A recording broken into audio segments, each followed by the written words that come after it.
Ma'am आज आपने वहाँ सफाई की, फावड़ा खुद चलाते हुए देखा आपको हम लोगों ने, तो क्या कुछ आपका मकसद था उसमें?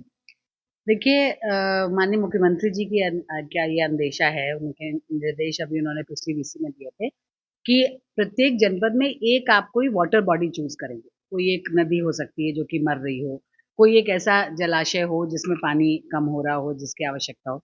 तो इसको चयनित करते हुए उसका पुनरुद्धार करने के निर्देश उन्होंने दिए और ये है भी एनवायरनमेंट के लिए भी अच्छा है। और अब जुलाई में आप जानते हैं कि वृक्षारोपण का अभियान हमारा चलने वाला है, तो हमारा अभी एनवायरनमेंट डे होके निकला है। तो हमको ये तो करना ही चाहिए, ग्रीनरी तो हमें बढ़ानी चाहिए।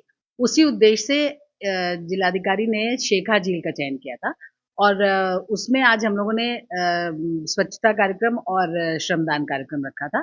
तो उसमें डीएफओ साहब थे, जिलाधिकारी थे, सीडीओ साहब थे और हम लोगों ने अपने हाथ से फावड़ा चलाकर ये कहने का संदेश दिया कि आपको स्वयं ही हमें अपना संरक्षण, अपने आसपास का संरक्षण स्वयं करना है।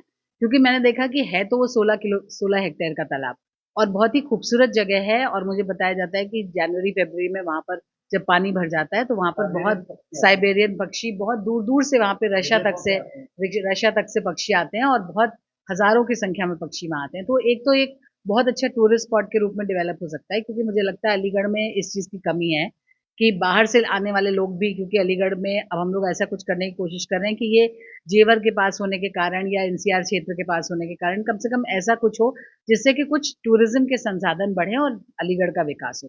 तो वो करने के लिए देखा है तो जलकुंभी बहुत ज़्यादा वहाँ पे जम गई थी। मतलब सूख के वो ज़मीन में त धरातल पे चली गई थी। तो वहाँ पे उस जलकुंभी को हटाने का प्रयास है, कुछ हाथ से फावड़ों के माध्यम से, कुछ मशीनों के माध्यम से। तो उसको वहाँ पर निकाला जाएगा और बगल में एक हम लोगों ने गड्ढा खुदवाया है, वहाँ पर डालकर उसको खाद के रूप में विकसित किया जाएगा और फिर जब ये पूरा क्लीन हो जाएगा तो फिर पानी भरवाया जाएगा। इसमें लगभग 1 महीने का समय लगने की संभावना है। लगातार हम लोग मॉनिटरिंग करते रहेंगे, हो रहा है, तो व्यवस्था हो गई है। प्रयास ये है कि अगले विंटर्स में, अगले जाड़ों में लोगों को और अच्छी तरह से इसको दिखाई दिया जाए और ज़्यादा से ज़्यादा पक्षी यहाँ पर आएँ, जिससे कि जल संरक्षण भी हो जाए और हमारे टूरिज़्म का स्पॉट भी अच्छा डेवलप